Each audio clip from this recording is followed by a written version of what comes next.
La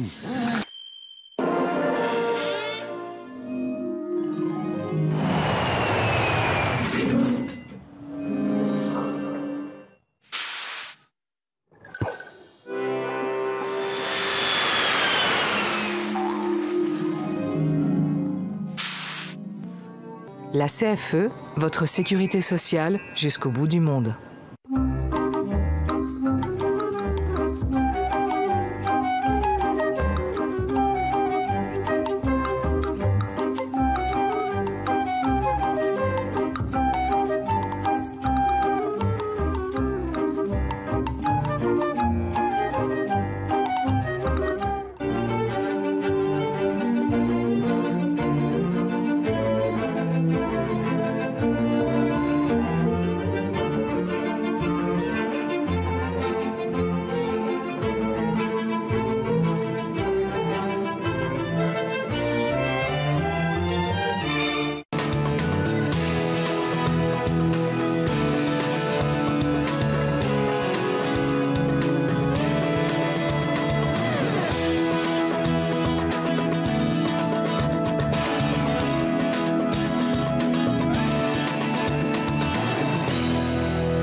Bonjour et bienvenue sur le plateau des 24 heures chrono de l'International pour cette 3e heure de direct consacrée à la ville de Dubaï.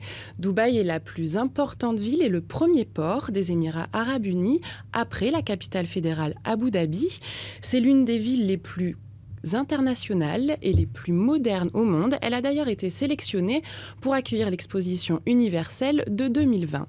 J'ai à mes côtés Sylvie Day. Sylvie Day, vous êtes consultante interculturelle pour Berlitz.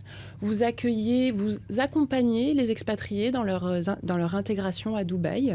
Oui, tout à fait, merci. Et Marina Faye-Ruiz, vous êtes auteure du livre 3-2-1 Explore les Émirats arabes unis. C'est un livre qui est destiné aux enfants d'expatriés pour découvrir un petit peu le pays dans lequel ils viennent vivre. Exactement. D'accord. Et vous vivez depuis plus de 3 ans à Dubaï, je crois. Oui. D'accord. On va tout de suite laisser la parole à monsieur le consul général de France à Dubaï, Éric Girautelme, qui devrait être sur Skype. Monsieur le consul, vous nous entendez ? Je vous entends très bien. Bonjour. Est-ce que vous pouvez nous faire un petit point sur la présence française à Dubaï, les chiffres, l'évolution, les profils ? Oui, avec plaisir. Je vous remercie d'abord de votre invitation à participer à cette intéressante émission et je souhaite la bienvenue aux téléspectateurs. En introduction des échanges qui donc, je comprends, vont avoir lieu toute la journée, je vais vous donner quelques éléments d'information sur la communauté française à Dubaï et dans les Émirats du Nord. Un petit rappel d'abord, si vous le permettez, la Fédération des Émirats arabes unis compte 7 Émirats. Le consulat général de France à Dubaï, dont j'ai la charge, a la responsabilité de la communauté française dans 6 Émirats, sauf celle résidente à Abu Dhabi qui relève de notre ambassade. Dans un pays qui est jeune, qui est devenu indépendant il y a à peine plus de 40 ans, la France a su, au fil des années, développer sa présence et engager toute une série de coopérations. C'est naturellement le cas avec l'Émirat de Dubaï, notamment en matière économique et commerciale. Et la communauté française s'est accrue naturellement en même temps que notre coopération et nos échanges avec ce pays. De nombreuses entreprises françaises sont implantées à Dubaï, comme d'ailleurs des entreprises étrangères, où travaillent beaucoup de nos compatriotes. Donc s'agissant des chiffres, puisque c'est votre question également, on compte aujourd'hui près de 13 000 de nos compatriotes officiellement recensés auprès du Consulat général de France. En réalité, et du fait de l'absence d'enregistrement de certains d'entre eux, et je saisis cette occasion pour appeler tous nos compatriotes à bien s'enregistrer au consulat.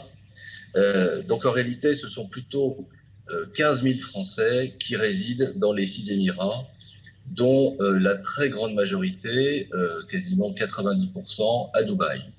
D'accord. Et au total, pour vous donner peut-être une image plus générale, ce sont 20 000 ressortissants français qui sont dans l'ensemble du pays, ce qui fait de notre communauté ici la première communauté dans le Golfe et la deuxième de tout le Moyen-Orient après le Liban. D'accord. Merci beaucoup, monsieur le consul. Je suis désolée, on va devoir passer au sujet suivant. Merci beaucoup pour votre intervention. Je vous en prie. Merci. Bonne émission à vous. Merci beaucoup. On va tout de suite écouter Maryse Laurenti, qui est membre élue à l'AFE. Elle donne quelques conseils aux Français qui souhaiteraient s'installer à Dubaï. La première des choses, c'est de bien se renseigner, bien sûr, soit auprès du ministère des Affaires étrangères, soit auprès des associations comme l'Union des Français de l'étranger. Ce qu'il faut bien comprendre, c'est que ça n'a jamais été, comme parfois certains médias le disent, ça n'a jamais été l'Eldorado. On ne ramasse pas l'or à la pelle dans les rues de Dubaï ou d'Abu Dhabi ou d'ailleurs. Est-ce que vous êtes d'accord avec ça? Il est vrai qu'il y a beaucoup d'idées reçues sur la ville de Dubaï, sur la vie aux Émirats. Par exemple, on dit souvent qu'on peut trouver facilement un emploi à Dubaï, un emploi bien payé. Est-ce que vous êtes d'accord avec ça, Marina? Alors, je suis assez d'accord dans le fait qu'on peut trouver facilement un travail bien payé aussi parce qu'à Dubaï, on ne paye pas d'impôts. Par contre, effectivement, il faut toujours faire attention au coût de la vie et un travail à Dubaï, voilà, il faut toujours comparer que c'est aussi, on cotise pas pour nos retraites, donc il y a des frais, effectivement, des frais de scolarité, des frais de logement, donc bien comparer. Le conseil que moi je donnerais effectivement aux gens qui veulent venir, c'est de bien s'informer sur je trouve un travail, je suis en concurrence déjà avec beaucoup de nationalités, je suis expert dans un domaine, donc peut-être que je vais trouver quelque chose. Après, où j'insisterai aussi, c'est que par exemple moi, femme d'expatriée, ça m'a permis de changer complètement de secteur. Donc il y a une facilité aussi à changer un peu de travail, mais quand même de bien faire attention à le travail que je trouve, quel package je vais avoir et quels coûts sont à côté. Voilà, beaucoup pensent effectivement qu'on va devenir riche, ce qui n'est pas trop le cas. Hein. On vit bien, mais c'est pas l'Eldorado. Le marché du travail reste très concurrentiel. Très concurrentiel avec beaucoup de Je vais juste redonner la parole à monsieur le consul. Il a envie d'intervenir. Monsieur le consul, vous êtes là? Oui, je suis toujours là. On vous écoute. Simplement pour rebondir un peu sur ce qui avait été dit et puis compléter un tout petit peu ma réponse tout à l'heure. Oui. Vous dire que l'augmentation de la communauté française a été rapide ces dernières années, puisqu'elle a triplé en 8 ans et elle a doublé en 5 ans. Et vous dire un peu pourquoi, enfin très, très brièvement. D'abord parce que Dubaï, je crois, a réussi à développer un modèle attractif pour l'environnement des affaires. Et c'est une société, par ailleurs, qui est ouverte et tolérante, donc accueillante pour les étrangers, mais qui n'est pas pour autant permissive et reste très attachée aux traditions. Et c'est un point que je tenais à préciser à votre antenne. Merci. Autre élément d'explication, évidemment, la tendance à l'expatriation des Français qui est traditionnelle dans le monde et qui touche bien évidemment Dubaï. Et puis, rappeler peut-être que les printemps arabes et leurs conséquences ont renforcé un peu plus l'attractivité de Dubaï pour les acteurs économiques installés dans la région. Un point, si vous le permettez, juste pour ne pas abuser de mon temps de parole, mais simplement rappeler aussi aux téléspectateurs que on est loin du cliché d'une ville un peu artificielle où tout est facile. Au contraire, il faut savoir que la concurrence ici est très rude, quel que soit le métier que l'on exerce. On est en compétition avec toutes les nationalités du monde, et ça sera certainement dit dans l'émission. Et donc venir travailler à Dubaï n'est jamais simple.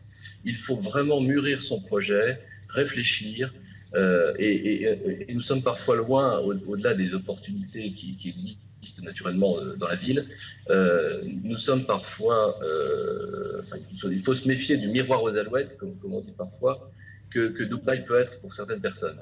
Tout à fait. Merci, monsieur le consul, Voilà. pour cette intervention. Merci beaucoup. On va rebondir. Donc, il dit qu'il faut se méfier du miroir aux alouettes. Peut-être est-ce qu'on peut tout vendre au Dubai Yacht, par exemple? Alors, effectivement, on a cette image, puisque le cheikh Mohammed a tout fait pour rendre le climat des affaires très attractif à Dubaï. Et il y a beaucoup d'argent, donc on se dit on va pouvoir vendre ce que l'on veut. Ça passe quand même par une bonne connaissance du consommateur local, qui a été habitué à une certaine exigence, à une certaine qualité. Moi, je donne toujours un peu le même exemple, qui est une expertise ne suffit pas. Hein. Il faut aller au-delà, ça passe par la connaissance, comme je disais, de la culture.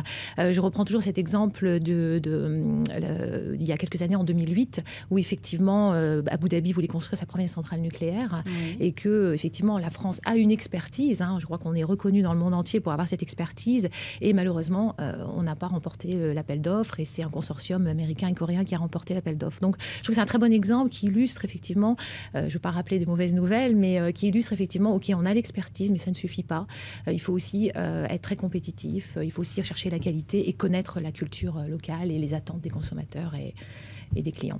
D'accord, très bien. Là, on a parlé un petit peu de la culture locale, mais le marché est extrêmement interculturel. On travaille avec de nombreuses nationalités. Comment est-ce qu'on gère ça au quotidien dans le travail ? Les multiculturalités. Oui. Alors, moi, j'interviens donc pour animer des formations. Donc, effectivement, on récupère souvent des personnes qui au départ, partent en se disant, bon, ça va aller, je vais m'en sortir. Et puis, effectivement, il y a des problèmes de communication, des problèmes de rapport au management, à la hiérarchie. Donc, on apprend sur le tas, parfois avec des frustrations. Et puis, parfois, les gens prennent des formations, s'informent sur la culture locale et s'en sortent. D'accord, très bien. On dit aussi que Dubaï est très superficiel. Qu'est-ce que vous en pensez ? Alors, je pense qu'il y a effectivement un côté qui est superficiel, parce que quand on regarde à la télé, on voit beaucoup de choses grandioses, avec des pistes de ski dans les centres commerciaux, le feu d'artifice, voilà, la tour la plus haute du monde. Donc, il y a un côté très bling-bling, très luxueux qu'on met en avant. À côté de ça, voilà, il y a aussi une vie très simple qui, entre mer et désert, voilà, c'est quand même une ville qui est formidable pour ça. Avec des quartiers qui restent des quartiers. On peut trouver des quartiers aussi populaires. Donc ça dépend un peu du mode de vie qu'on souhaite avoir. Ce qui est bien en fait, c'est qu'on peut tout avoir en fait. D'accord. Du bling bling au plus simple. D'accord. Justement, on va tout de suite écouter Juliette Capillaire, qui elle est installée depuis 2 ans à Dubaï, qui nous parle un petit peu du coût de la vie sur place. Le coût de la vie à Dubaï est relativement moins élevé qu'en Europe. L'immobilier est plutôt moins élevé, même si les prix ont tendance à beaucoup augmenter, surtout à l'approche de l'exposition de 2020, l'exposition universelle qui aura donc lieu à Dubaï. Pour tout ce qui est restaurant, c'est plutôt moins cher en général, sachant que si on ne boit pas d'alcool, c'est vraiment beaucoup moins cher. Et si on boit de l'alcool, là, ça approche des prix de la France, par exemple. Surtout, plus le restaurant est branché et plus forcément on se retrouve dans la même échelle de prix. L'essence est 3 fois moins chère qu'en France. Les taxis sont aussi 2 à 3 fois moins chers. Donc elle nous parle un petit peu du coût de la vie. Je pense qu'elle a fait le tour du sujet. Qu'en est-il du coût de l'immobilier ? Alors sur l'immobilier, je pense qu'on est sur des prix qui sont plutôt proches des prix parisiens. Par exemple, je pense que dans le quartier où il y a beaucoup d'expatriés français, pour vous donner un ordre d'idée, voilà, pour une famille avec 2 enfants, ça doit être à peu près, on va dire, une fourchette entre 150 000 dirhams et 200 000 dirhams. Donc ça, quand on rapporte en euros, voilà, ça va faire quand même un loyer d'environ 2 500 € par mois. Donc on est quand même sur des tarifs assez élevés. Après, c'est vrai que, comme le dit Juliette, on retrouve quand même l'essence qui n'est pas du tout chère. Où il faut faire attention, c'est aussi les frais de scolarité. Bon, en France, on a quand même l'habitude à une école plutôt publique et gratuite. À l'étranger, c'est moins le cas. Donc, si on choisit une école française, ça coûte 20 000 dirhams, donc à peu près 4 000 € par an. Et je crois aussi que pour les loyers, ils demandent 1 an de loyer à l'avance. Donc, il faut préparer. Voilà. Et en fait, le conseil, effectivement, quand on le disait tout à l'heure, bien s'informer avant d'arriver à Dubaï, c'est qu'il y a quand même des choses où quand on arrive expatrié, on a quand même besoin pas mal de cash pour déjà se loger, un chèque de loyer annuel, et puis acheter une voiture, parce que sans voiture, c'est un peu difficile de circuler dans Dubaï. Donc, il y a quand même pas mal de... prévoir les achats et les dépenses sur place. On va rester un petit peu sur le thème du quotidien.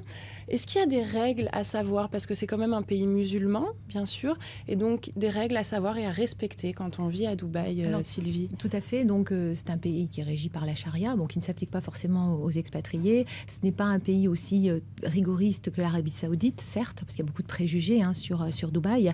À Dubaï, on ne demande pas aux femmes noir et le sheila, donc ça, on peut s'habiller comme on souhaite, sauf que il y a un minimum de respect, donc effectivement pas trop de grand décolleté, pas trop court, se couvrir les épaules, surtout dans le monde du travail, certainement plus que dans le quotidien. Donc ça, c'est un petit peu donc la tenue vestimentaire, effectivement. Bon, faire très attention, de toute façon, quand on rentre dans les grands centres commerciaux, il y a un certain nombre de do's and don'ts à effectuer, donc effectivement ne pas s'embrasser en public, éviter les élans d'affection en public. Et au niveau de l'alcool, la tolérance face à l'alcool, peut-être au volant d'ailleurs. Alors voilà, en tant qu'expatrié non musulman, on peut boire de l'alcool, bien sûr, à condition d'avoir un permis. Donc ça se fait chez soi, ça se fait dans les restaurants, dans les hôtels, etc.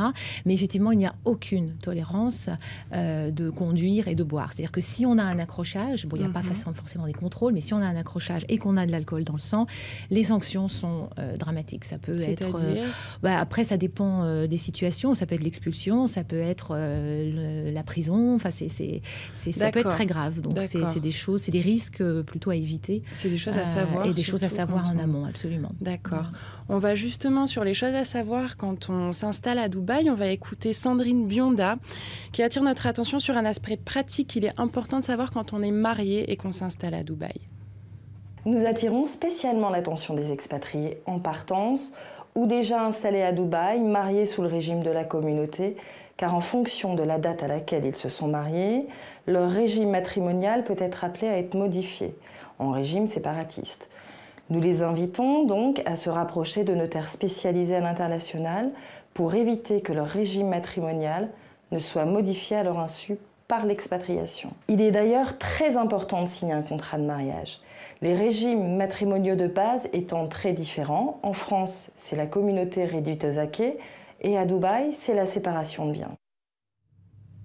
Est-ce que vous étiez au courant, vous, Marina, vous êtes mariée, vous étiez mariée avant d'arriver à Dubaï? Moi, j'étais mariée en arrivant. Par contre, c'est vrai que j'ai des amis qui n'étaient pas mariés. Donc, quand ils sont avant de venir s'installer, ils se sont mariés en France parce qu'il est interdit, normalement, pour une femme et un homme de vivre sous le même toit quand on n'est pas marié. Donc ça, c'est la première chose. Après, quand on arrive avec des enfants, il faut aussi faire attention. C'est quand même, on est dans un pays donc, musulman, comme on le rappelait. Si, par exemple, mon mari décède, moi, je n'ai plus trop de droits sur mes enfants et sur les comptes bancaires. Donc là, il y a tout à... Il faut bien se renseigner, je pense, et éventuellement, de signer un testament pour bien border les choses en cas de pépin. Bien préparer son expatriation quand on part en famille à Dubaï. Oui. D'accord. On fait une courte pause et on va se retrouver tout de suite après pour un sujet sur les différences interculturelles dans le monde des affaires.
De retour sur le plateau des 24 heures de chrono de l'International. Pour cette émission consacrée à Dubaï, j'accueille une nouvelle intervenante sur le plateau, Pascale Grasset, bonjour. Bonjour. Vous êtes directrice du développement Moyen-Orient-Afrique pour la société Alstom Transport et vous travaillez notamment à la mise en place d'un tramway à Dubaï. Oui, c'est absolument. cela ? D'accord. On va tout de suite regarder une vidéo d'Agnès Lopez-Cruz qui nous parle des différences culturelles dans le monde des affaires, car il faut savoir que Dubaï et les Émirats est un pays où il y a énormément de nationalités différentes. Vous pouvez peut-être nous dire les chiffres, Sylvie ? Alors de tête, il y a une différence entre les Émirats et Dubaï, mais environ 18% de locaux. D'accord, seulement. Vous avez 60% ou 65% d'Indiens, Pakistanais, Philippins, 13%, je ne sais plus si ça fait 100 au bout du compte, mais 13% donc des nationalités arabes, donc égyptiennes, Jordan, enfin Syrie, etc., donc tout autour. Et puis vous avez très peu finalement d'expatriés occidentaux, la plus grande majorité étant des Anglais, puisque Dubaï est un protectorat anglais au départ, donc beaucoup de Britanniques, mais aussi des Sud-Africains, des Américains, des Australiens. D'accord, donc etc. c'est très varié. Pour nous, Interculturalisme, c'est un laboratoire, oui, c'est clair. D'accord. Du coup, on écoute tout de suite Agnès Lopez-Cruz qui nous parle des différences interculturelles dans le monde du travail. Effectivement, il faut s'attendre à avoir à gérer non seulement des partenaires, des clients, mais également des employés de différentes nationalités quand on arrive sur les Émirats. Il est important de se renseigner sur ces différentes nationalités, sur ces différentes cultures. Certaines formations sont dispensées sur l'interculturalité. Si on prend par exemple les Arabes du Golfe et les Émiriens, nous n'avons pas nécessairement la même notion en termes de temps. Nous sommes sur une notion plutôt monochronique, ils sont sur une notion plus polychronique, c'est-à-dire que le temps n'a pas de limite, que les choses prennent du temps, le fameux Inch'Allah, et qu'il faut de ce fait faire preuve de patience quand on est un employeur et un entrepreneur européen ou français qui vient pour travailler sur les Émirats. Merci Agnès Lopez-Cruz. Elle parle beaucoup du rapport au temps. Pascale Grasset, est-ce que vous avez une anecdote par rapport à ça, vous qui travaillez beaucoup aux Émirats ?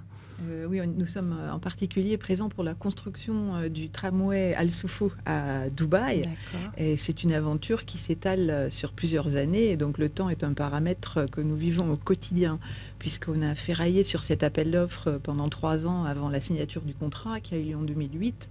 Et on mettra en service commercial cette année 2014. Donc vous voyez, au travers de toutes ces années-là, évidemment, le paramètre temps compte beaucoup dans un projet qui est quand même très complexe. Il s'agit de construire un tramway le long de Al Soufou Street dans Dubaï. Et c'est vrai que j'aime bien les termes monochroniques et polychroniques pour notre client. Et ça s'applique effectivement pas mal. Nous autres occidentaux, on a le côté rationnel, cartésien. D'abord on fait 1, puis après on fait 2, puis après on fait 3. Et on essaye de respecter le temps. Et le répondant du côté de nos clients est parfois pas à la hauteur de nos attentes. Ils peuvent mettre plusieurs mois à donner leur avis sur un point sur lequel on attend une réponse en quelques jours.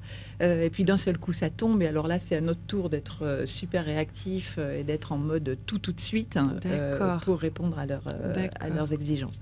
Est-ce que vous sauriez expliquer un petit peu cette différence du rapport au temps, Sylvie ? Alors oui, nous, on a des journées complètes pour expliquer. Donc en quelques minutes, effectivement, c'est toujours intéressant de revenir dans les origines, donc religieuses, climatiques, historiques. Une origine religieuse, et je ne citerai qu'une perle de l'islam, qui dit que la patience est de Dieu, la hâte est de Satan. Donc déjà, quand on a compris ça, on se dit « Ah d'accord, donc il ne faut pas que je mette la pression, il faut y aller doucement ». Une deuxième raison, c'est que ce n'est pas un manque de respect ou un manque de ponctualité, c'est qu'il y a une autre priorité. Je donne toujours un petit exemple anecdotique. Si vous êtes en retard à une réunion, justement, et en cours, en chemin, vous rencontrez un de vos collègues que vous n'avez pas vu depuis 6 mois puisqu'il a été hospitalisé. Qu'est-ce que vous faites ? Est-ce que vous vous arrêtez, auquel cas vous êtes très en retard à la réunion ? Donc est-ce que vous préservez la relation à votre collègue, ou est-ce que vous vous précipitez à la réunion, auquel cas vous êtes à l'heure ? Dans cette partie du monde, en tout cas sur les Arabes du Golfe, Golfe, c'est on s'arrête.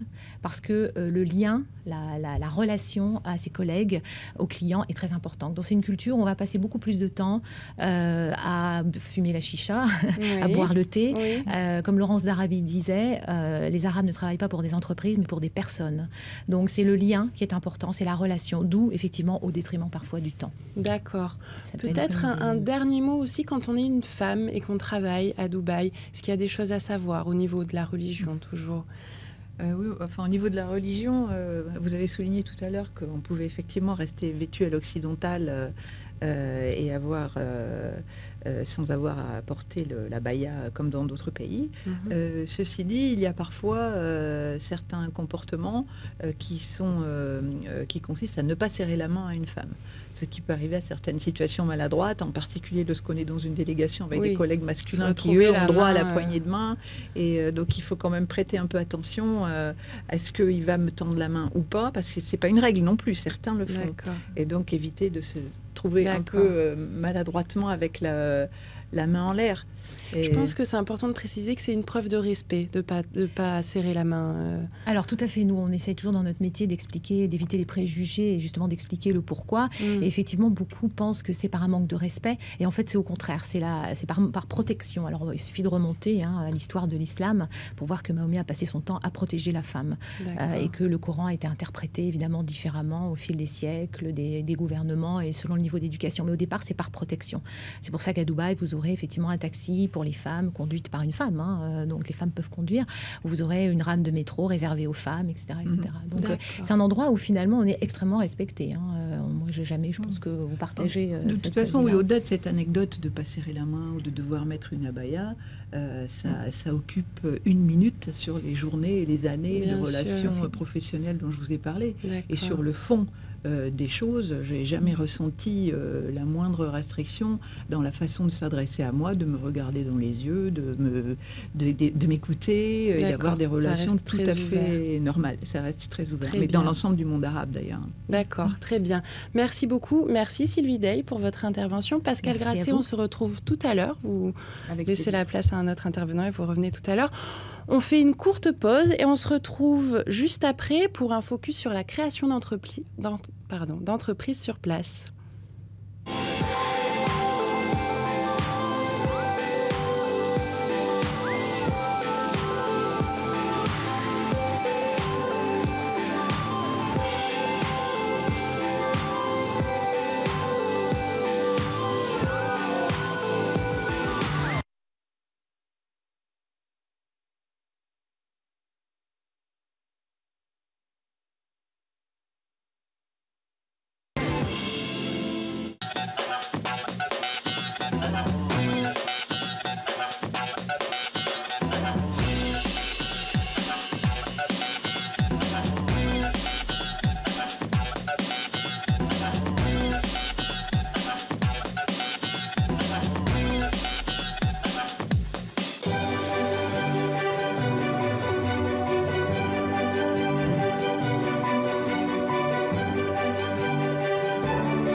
Nous sommes de retour sur le plateau des 24 heures chrono de l'International pour cette émission consacrée à Dubaï.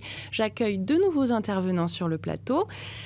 Céline Farah-Saustier, bonjour. Vous êtes légale consultante pour la société MENA Legal Advisor. C'est un cabinet d'avocats qui aide les clients à implanter leur entreprise à Dubaï, en gros? Tout à fait. On supporte les entreprises pour la création de notre société et tout ce qui est relatif à l'entreprise. D'accord, très bien. Pascal Méniez, vous êtes directeur France et Benelux pour le Department of Tourism and Commerce Marketing de Dubaï. En quelques mots, vous pouvez nous expliquer votre fonction ? Oui, en fait, notre but, c'est d'agir pour renforcer la consolidation économique et la diversification économique de Dubaï. C'est-à-dire, en fait, on est là pour que les Français investissent à Dubaï et qu'ils exportent à Dubaï et qu'ils y aillent en tourisme. D'accord, très bien. On va tout de suite laisser la parole à Marie-Christine de Varenguin, qui elle est directrice de Arabian Spirit, une société de tourisme à Dubaï, qui nous explique un petit peu comment elle a fait pour créer son entreprise sur place. Bonjour, Marie-Christine de Varenguin. Je dirige une société qui s'appelle Arabian Spirit, qui est une entreprise de tourisme qui est implantée aux Émirats Arabes Unis. Alors, pour implanter une société ici, vous avez deux possibilités. Soit vous avez un partenaire local, un sponsor qui va détenir des parts de votre entreprise et qui est majoritaire, avec tous les risques que ça peut comporter si votre société est florissante, ou bien vous vous implantez dans une zone franche, c'est la formule que j'ai choisie, et là vous avez dans plusieurs Émirats des différentes zones franches qui peuvent être par métier, selon votre entreprise. En quelques jours, vous constituez votre société et le coût est variable. Ça va dépendre du nombre de visas dont vous avez besoin, si vous avez des employés ou pas. Alors, elle parle du risque de s'implanter avec un partenaire local. Est-ce que vous pouvez nous en parler, Céline? Alors oui, je suis contente de rebondir sur ce point parce qu'en effet, on met en place, pour protéger les entrepreneurs étrangers, on met en place des pactes d'actionnaires qui vont permettre de cadrer et de limiter l'implication du partenaire local. C'est-à-dire qu'en réalité, il n'a pas du tout de rôle à jouer dans l'entreprise. Et aucune participation non plus financière. Toute la distribution des dividendes et des profits se fera à l'étranger, à l'actionnariat étranger. Et par contre, on peut également décider de donner un rôle à ce partenaire local. Et c'est important pour certaines entreprises qui ne connaissent pas le marché, qui ont besoin de s'ouvrir à un certain marché auquel ils n'auraient pas accès sans ce partenaire local. Donc, on peut décider de donner un rôle ou non à ce partenaire. On dit un partenaire actif ou silencieux. Ce partenaire local, on va le rémunérer. Une rémunération annuelle qui peut évoluer selon la taille de l'entreprise et le rôle qu'il va jouer. Ça peut être de 2 000 € à 10 000, 15 000 euros. Ça peut aller plus haut également en fonction de la taille de l'entreprise. D'accord. Et on peut aussi s'implanter dans une zone franche. Qu'est-ce qu'une zone franche, Monsieur Méniez ? Une zone franche est un lieu qui rassemble des entreprises et qui permet d'avoir la propriété à 100% de son entreprise. Contrairement effectivement à une implantation en dehors des zones franches, donc à Dubai City, où là effectivement un partenaire local est requis à hauteur de 51% des parts. Voilà, donc c'est la grande différence avec effectivement les zones franches et les entreprises à Dubai City. D'accord. Du coup, comment choisir s'implanter dans une zone franche ou dans le territoire de Dubaï? Comment faire ce choix? Alors là, tout va dépendre. Donc les principaux points qu'il faut prendre en considération quand on souhaite s'implanter à Dubaï, tout d'abord, c'est de savoir quel est le marché qu'on va viser. Donc l'activité de l'entreprise, quelle va être la licence qu'on va devoir prendre afin de pouvoir exercer et opérer sur la zone. Donc la licence souhaitée, le marché visé, est-ce qu'on veut un marché simplement sur les Émirats ou un marché développé à l'international? La clientèle visée, est-ce qu'elle peut être limitée à une certaine zone, et notamment donc certaines zones franches, ou est-ce qu'on veut opérer sur la zone de Dubaï même? La taille de l'entreprise, c'est-à-dire le nombre d'employés, donc qui va aussi déterminer la taille des bureaux à prendre. Tous ces critères sont importants à prendre en compte pour savoir si on va s'implanter ou non dans une zone franche. D'accord. Ou en zone locale. D'accord. En zone franche, certaines entreprises font le choix de s'implanter en zone franche. Si on veut opérer sur le territoire en local, on doit passer par l'intermédiaire d'agents commerciaux. Alors, je parle quelques secondes sur le rôle de l'agent commercial et l'importance de bien choisir cet agent. Parce qu'il est très difficile de se défaire de cet agent, que ce soit pour une entreprise implantée en zone franche ou une entreprise étrangère, par exemple une entreprise française, qui souhaite opérer directement aux Émirats, qui doit également passer par l'intermédiaire d'agents. L'agent, on peut enregistrer ou non ce contrat de commerce qu'on va passer, ce contrat d'agence qu'on passe avec cet agent, on peut l'enregistrer ou non au registre d'agence commerciale. Si on fait le choix d'enregistrer ce contrat, on est bloqué en quelque sorte pour se défaire. Donc si on n'est pas satisfait de notre relation, c'est un peu délicat. Donc il faut faire une investigation au préalable sur le choix de l'agent. Si on peut ne pas enregistrer le contrat au registre d'agence commerciale, c'est mieux. Mais la plupart des agents réputés n'acceptent pas de contracter ou de travailler sans cet enregistrement. D'accord, donc bien choisir son agent. Très important. On va tout de suite faire une courte pause et on se retrouve tout de suite après sur un sujet sur l'exposition universelle de 2020 qui aura lieu à Dubaï.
Nous sommes de retour sur le plateau des 24 heures chrono de l'International pour cette émission consacrée à Dubaï que nous allons achever sur un sujet sur l'exposition universelle de 2020.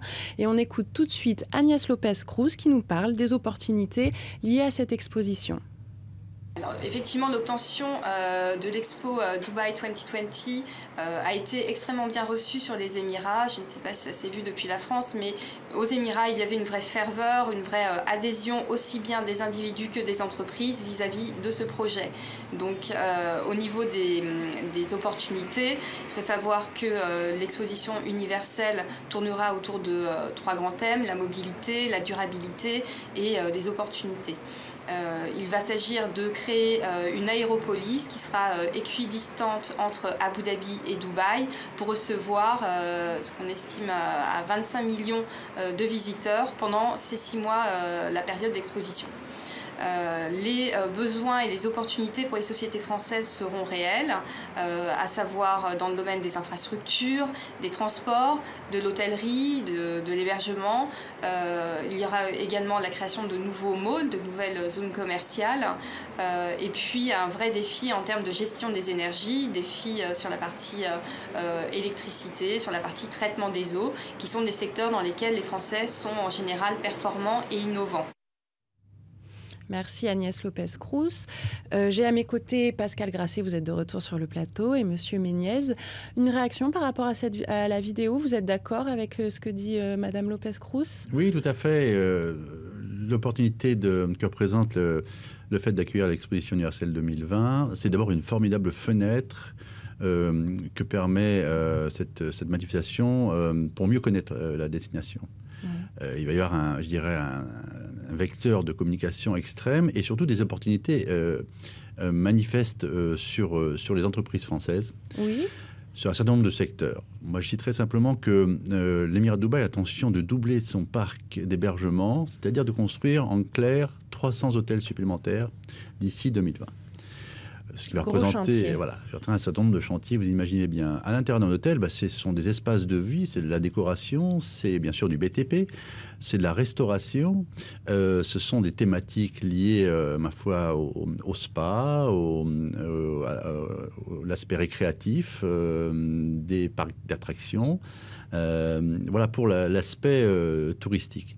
D'autre part, les entreprises françaises qui sont performantes dans le secteur de l'art de vivre devraient tirer parti de cette manne de 25 millions de visiteurs, comme l'a dit la personne qui est intervenue lors de la vidéo, sur l'exposition universelle. Donc c'est aussi bien, je dirais, des opportunités pour les PME que pour les grands groupes dans le secteur des infrastructures, dans le secteur de l'hébergement, dans le secteur du tourisme, dans le secteur de l'art de vivre et dans le secteur des transports. D'accord. Dans le secteur des transports, justement, Madame Grasset, vous êtes bien placée pour en parler.